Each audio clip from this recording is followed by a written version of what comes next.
ಏನು ಏನೋ ಸಂದೇಶ ರವಾನೆ ಮಾಡ್ತೀರಾ ರಾಜಭವನಕ್ಕೆ ಅಂತ ಸರ್? ಏನು ಸಂದೇಶ ರವಾನೆ ಮಾಡೋದಂಥದ್ದೇನು?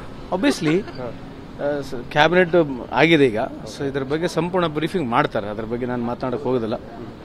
ಸಂದೇಶ ರವಾನೆ ಮಾಡ್ತೀವಿ, ಬಟ್ ಬ್ರೀಫಿಂಗ್ ಮಾಡ್ತಾರೆ. ಸರ್, ಸ್ನೇಹಮಯಿ ಕೃಷ್ಣ ಅವರು ಒಂದು ಟ್ವೀಟ್ ಮಾಡಿದ್ದಾರೆ ಸರ್. ಅಂದ್ರೆ ಈಗ ಮೊದಲನೇ ಪುಟವನ್ನ ಸಿಎಂ ಅವರು ಕೋರ್ಟ್ಗೆ ಕೊಟ್ಟಿಲ್ಲ, ಮರೆಮಾಚಿದ್ದಾರೆ. ಆದ್ರೆ ಎರಡನೇ ಪುಟವನ್ನ ವೈಟ್ ನಲ್ಲಿ ಹಾಕಿದ್ರು, ಅದರಿಂದ ಅದನ್ನ ಹೈಡ್ ಮಾಡಿದ್ದಾರೆ ಅಂತ.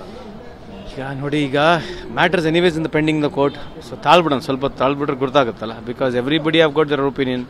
ಡೆಮೊಕ್ರೆಟಿಕ್ ಕಂಟ್ರಿ ಇದೆ, ಎಲ್ಲರೂ ಅವ್ರ ಅಭಿಪ್ರಾಯ ಹೇಳ್ಬೋದು. Since the matters already in the pending in the court, ಸತ್ಯದ ಗೊತ್ತಾಗ್ಬಿಡುತ್ತೆ ಸಬ್ಜೆಕ್ಟ್.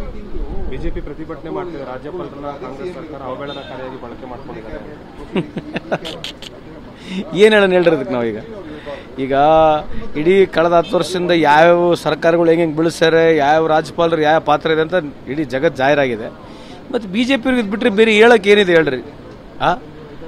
ಬೇರೆ ಯಾವುದು ಇಶ್ಯೂನೇ ಇಲ್ಲ.